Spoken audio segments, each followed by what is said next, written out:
So, did you hear the news?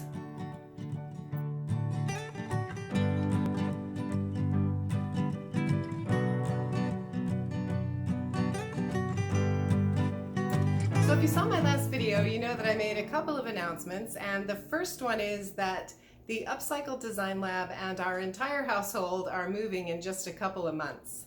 So we've packed a couple of boxes, but we still have a long way to go. The other announcement is that I'm really trying to grow my business, and through video, through my blog, and also through a new opportunity that I'm going to try, doing it a little bit scared. I've decided to enter my first official craft show. So it's not until November, but it is a Christmas show. So I'm trying to come up with some ideas to send in with my submission. And today is a little bit weird of a time to be doing Christmas ornaments, but that's what I'm going to be working on. It's about 90 degrees in the garage here, so it's plenty hot. But I'm going to be making some ornaments from some tin cans. So here's what I've come up with so far. I am pretty happy with some of them, and others need a little bit better decoration, I think. But basically, I'm just using some silhouette shapes cut out of a rusted tin can and then decorating them to make my ornaments. So let's back up to the beginning.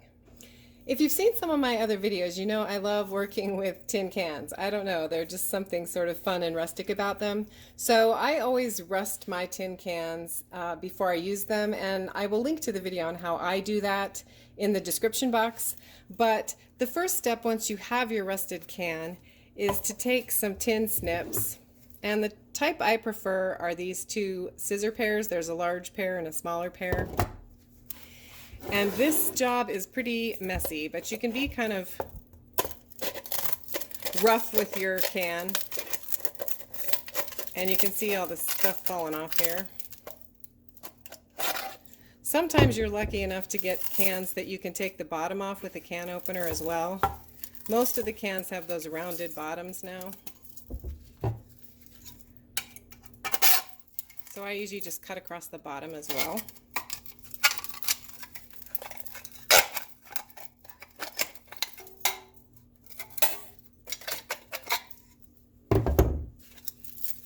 And just pull it apart kind of, and then I'm just going to cut the bottom off.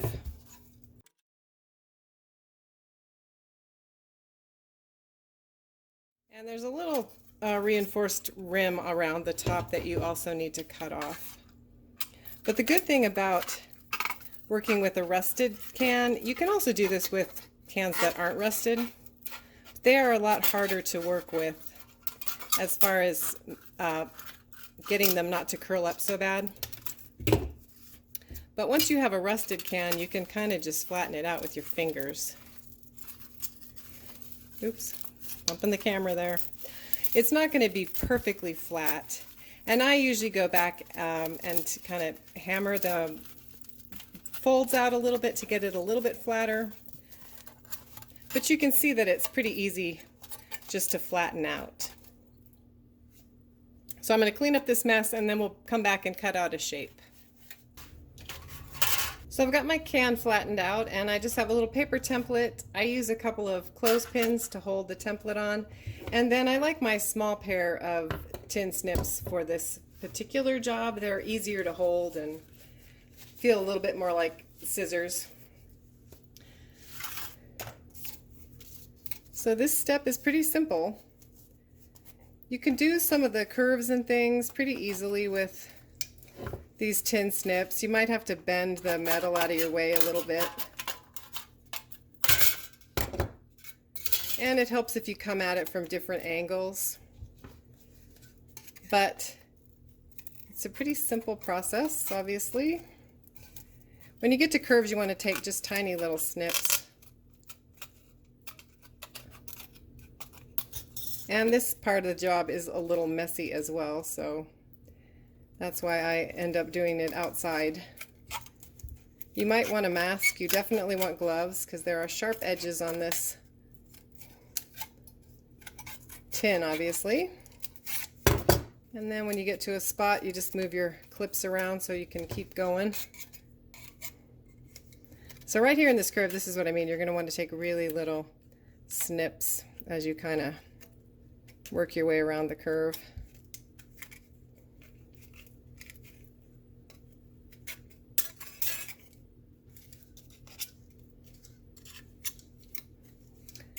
But these are pretty quick, fun little shapes to cut out.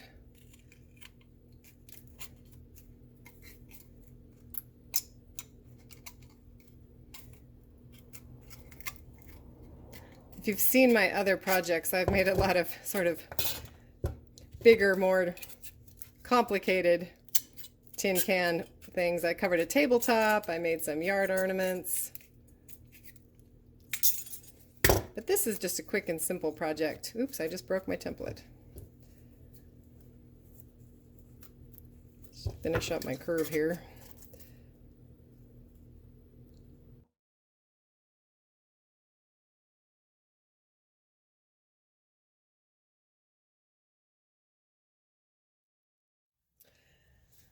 So I've been doing a lot of cutting. I've got quite a few shapes cut out now, and the next step is to go ahead and punch the holes in them. You could probably use a nail, but I'm going to use my center punch, which is this little tool here that just kind of marks the hole for you. And then I'm going to use a cordless drill just because it's a little bit less heavy lifting as far as hard work for me. So all you need to do is just take the center punch. When it snaps, you've got your little hole marked. I don't know if you can see that or not, but there's a nice little indentation so the drill bit doesn't slip around. And I'm just using a 7/64 drill bit.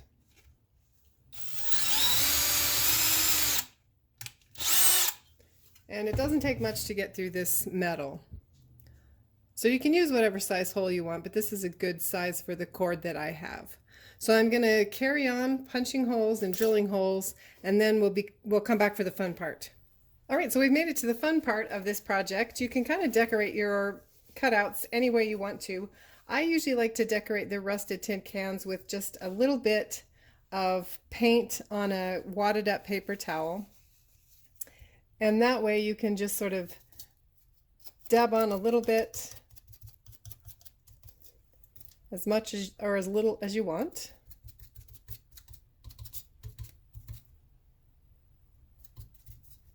And that way the rusted tin can shows through a little bit, so it's not completely solid paint color,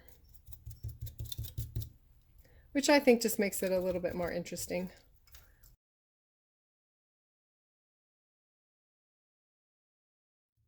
If you need to, you can get a new paper towel if you want to pull some paint off if you get too much on. You can water it down a little bit if you need to. And it's just a really fast way to get a little bit of color on there. So I'm going to switch colors and switch to the white here.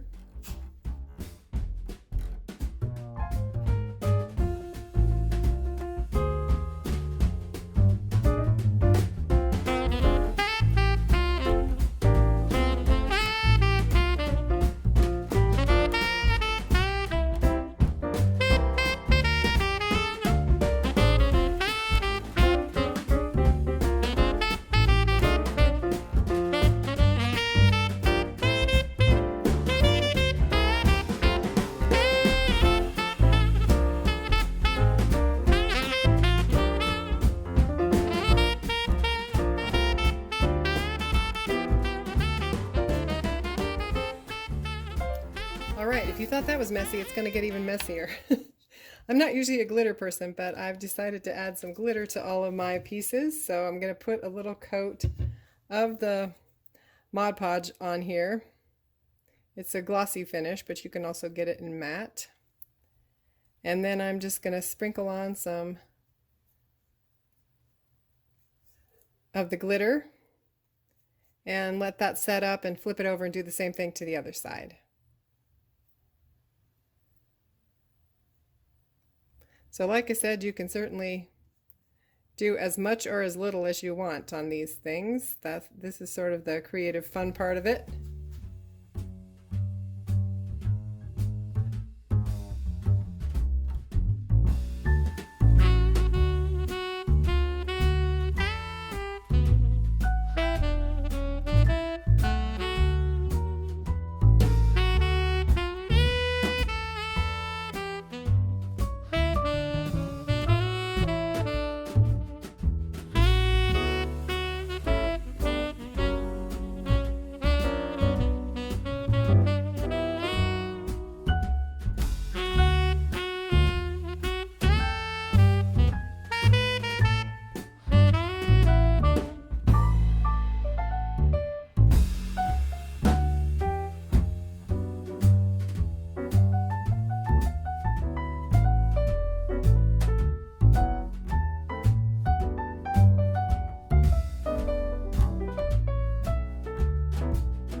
finished decorating all my ornaments, and I have to say that I never thought I was the glitter person, but it was pretty fun to play around with.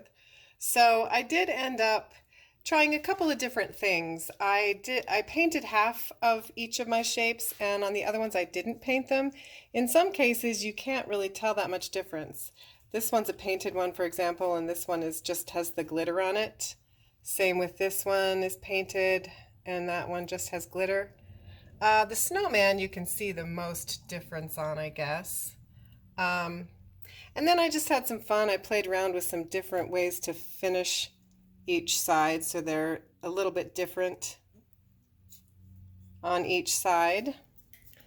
I've decided to make a little design change as well. This is my sort of prototype here, and I had used some glitter hot glue around the edges because I was worried that the edges would still be too sharp. And there are probably going to be a couple places that I need to maybe file down, but I decided I like the look of this better, and I don't think it's really as dangerous as I originally thought it was going to be. So I think I'm going to skip this step and just go straight to putting the cords on all of my pieces. So I think the easiest way to string these is going to be to do them all together. So I have I have all my twine here, and then I've got some dried, that was my dog's making some weird noises. The end of it has some Mod Podge on it that's dried, so it's kind of like a stiff and needle shaped. And so I'm going to go ahead and just string all of these at one time, and then I can cut the pieces to length and tie a knot for a loop for each one of them.